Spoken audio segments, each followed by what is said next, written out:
Sejam bem-vindos ao canal Avaliação Fisioterapêutica. Hoje nós vamos começar uma série de vídeos sobre a avaliação dos sinais vitais. E para começar essa série, hoje nós vamos falar sobre a avaliação da temperatura.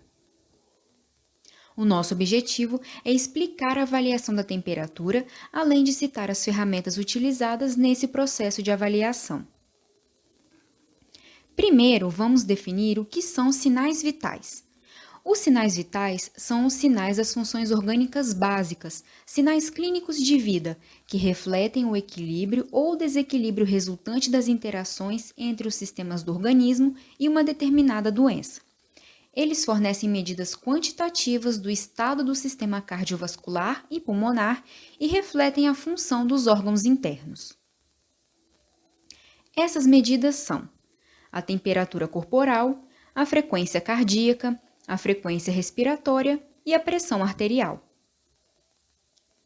Agora vamos falar sobre a avaliação da temperatura.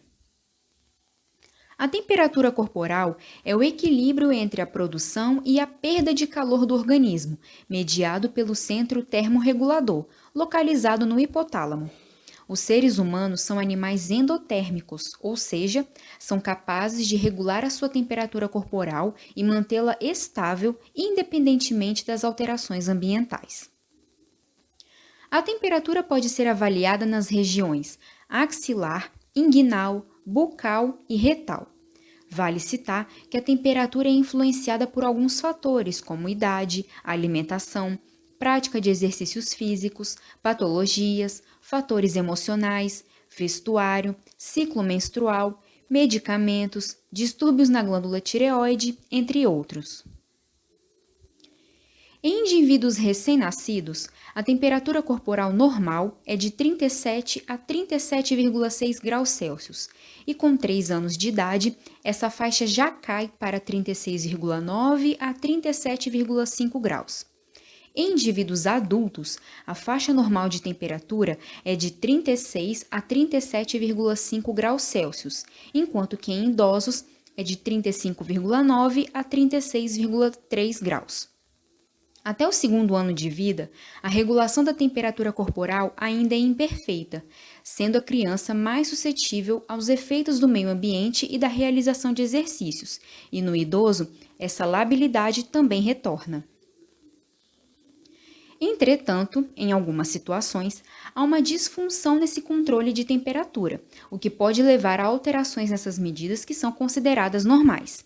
Em um caso de hipertermia, há um aumento desordenado da temperatura corporal, de modo que ela se encontra acima de 37,5 graus. Já na hipotermia, acontece justamente o contrário.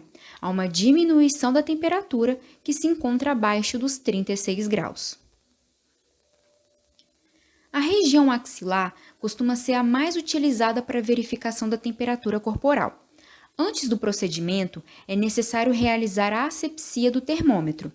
Logo após, basta colocar o termômetro digital na região axilar com o bulbo em contato direto na pele do paciente e retirar o termômetro após o aviso sonoro e realizar a leitura. A mensuração da temperatura na cavidade oral, bastante comum em outros países, é feita pela colocação do termômetro na região sublingual. Para isso, são necessários termômetros individuais. A temperatura retal é feita pela aplicação do termômetro na ampola retal.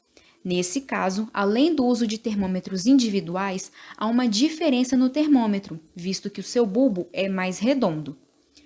Já na boca, a temperatura normal varia entre 36 e 36,8 graus, enquanto que na região retal, esse valor é 0,6 graus maior. Um dos protocolos de segurança adotados nessa pandemia causada pelo novo coronavírus é a medição de temperatura, que envolve o uso do termômetro com sensor infravermelho. Ao contrário de várias notícias falsas que circularam pelas redes sociais, esse tipo de termômetro não emite radiação. De acordo com profissionais da unidade, os termômetros com sensor infravermelho são projetados para detectar sinais de radiação infravermelha da superfície da nossa pele, que são convertidos posteriormente em sinais elétricos. Dessa forma, ele captura por meio de um sensor espectros infravermelhos que são emitidos pelo corpo humano, e dependendo do comprimento de onda da radiação recebida, o aparelho exibe uma temperatura mais alta ou mais baixa.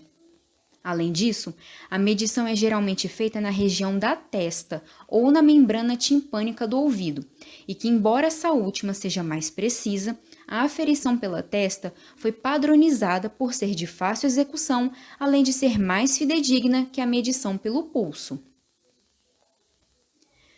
Bom, o nosso tema de hoje foi a avaliação da temperatura. Fique atento que no próximo vídeo nós falaremos sobre a avaliação da respiração. Obrigada por nos acompanhar até aqui e nos siga em nossas redes sociais.